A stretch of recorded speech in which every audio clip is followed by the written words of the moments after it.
hello लोगोफोर नोंथांमोनखौ आंनि सबिता दैमारि blog YouTube चेनेलाव फिन खेबसेबाव खुलुमनाय जासिहरबावबाय दे आं दा नै लामायाव दङ माने आङो बोराया ना सारहैनो नागिरदों नालाय आइया माने माबा अफ्रि एरि गुन्दै लानानै साहैदों माबादों आरो दोनहैदों जाहाथे नाया जानानै जों सारनो मोनो आरोना ओमफ्राय मोनगोन ना मोना जों मिन्थिया आरो बिबारा जा मोजां जाबायलै आंना नै येल' येल' नैबेयो नै लारि लारि बिराद मोजां नुयो लामा सेराव बेबायदि बिबार गायनानै लायोबा आरो रायलायनायानो जालायलांलासो हनै गेन्द्राया ओमफ्राय आइयाबो दंहैखासै ओमफ्राय सानसु जेनेबा बेलासिनि टाइम 3:30 जाबाय आरो नांगोन ना नाङाथाय 3:30 समाव गेन्द्रा बेलासि मोनासो नाङोलायनो मोनोलायनो ओमफ्राय नायनोसै आरो मोनगोन ना मोना बेखौनो नोंथांमोनजों शेयार खालामनो होननानै फैलायबाय आरो आङो ब्लगाव लोगोफोर गामिनि नालाय जोंना जानला मोनलासो दालाङा नै बे दालां गाहायावनो आरोना नै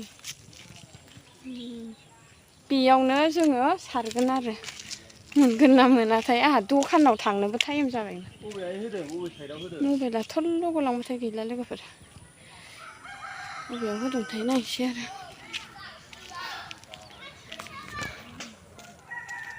बबे साइडआव होदों ओमफ्राय बियो ओरै थांबाय ओमफ्राय गेन्द्राया ओरै फैगासिनो नैबेजों आरोना ओमफ्राय नैबे दैयाव सारनोसै आरो बियो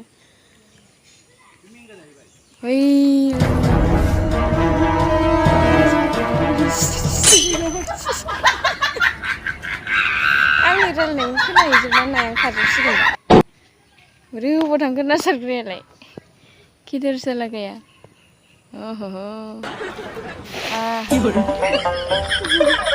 मोनगोन ना मोना जाखो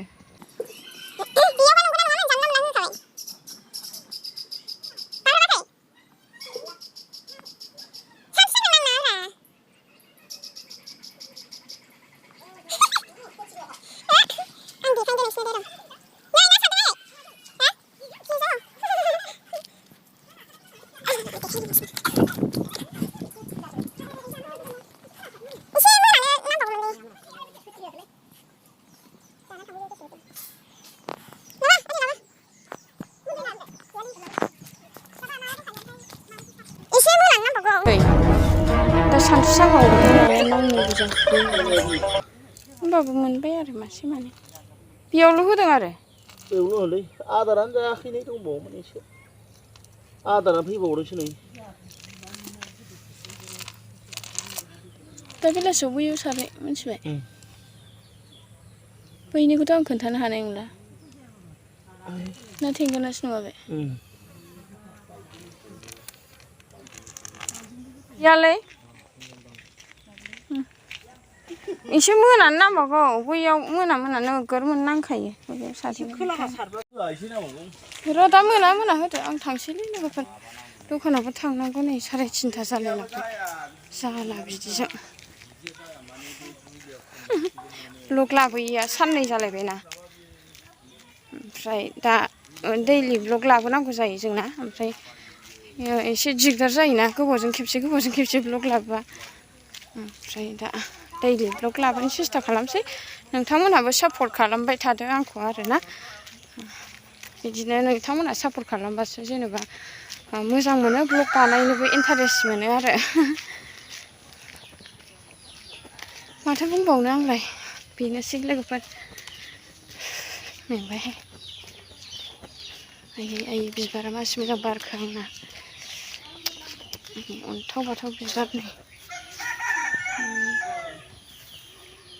मासे मोजां बिबारलै आयै सना बाना बारजोबथारबायलै बिराद मोजां मोनो आंनि गोसोआ बेबायदि बिबार बारोबा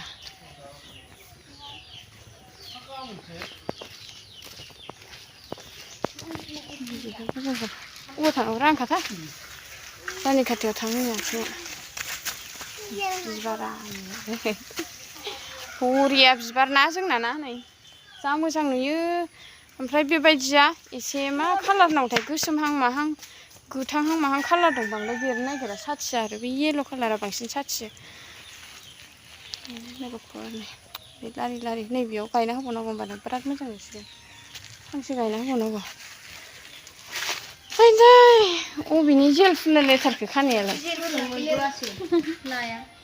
गैयालै बे ना मोनो नामा दा हेलौ नै बिजावजालिया दाख्लै फरथा सावनानै जानाया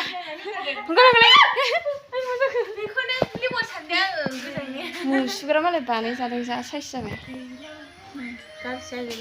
गैला सिनायला सिनायदोंसो जाम्बिलाय नङा दहाय ए नों एसे थुजाफिननो नांगोनथ' सेकेन्ड स्टेपआव थाङाखै आङो एसे थुजाफिननो नांगोन साइस नुथारदों मालाय मुसुगुर बानायजानो हाजायाबो जोंहा माला बानायजानो मोनगोन हा रानि खाथा आइसो सिला रानि खाथायाव बानायो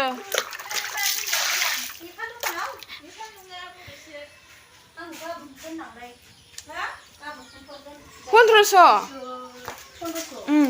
मोनसेयावनो ना मोननैजों मोननैजोंब्रा आयौ होमबा खानायखौ बोजानो हायो आंहा बोजादो आरामनो आंनाव बोजादो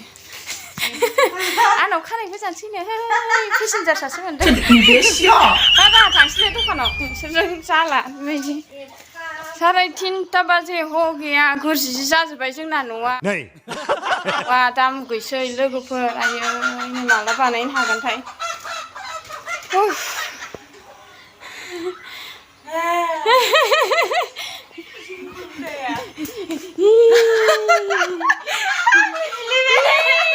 आंबो बि बयस आखै बायदिसो जानोसै होनबा बेनोसैलै लोगोफोर ससे ब्लग लाबोला बायदोंमोन आरोना मा ब्लग खालामगोन मा ब्लग मागोन साननानै ओमफ्रायो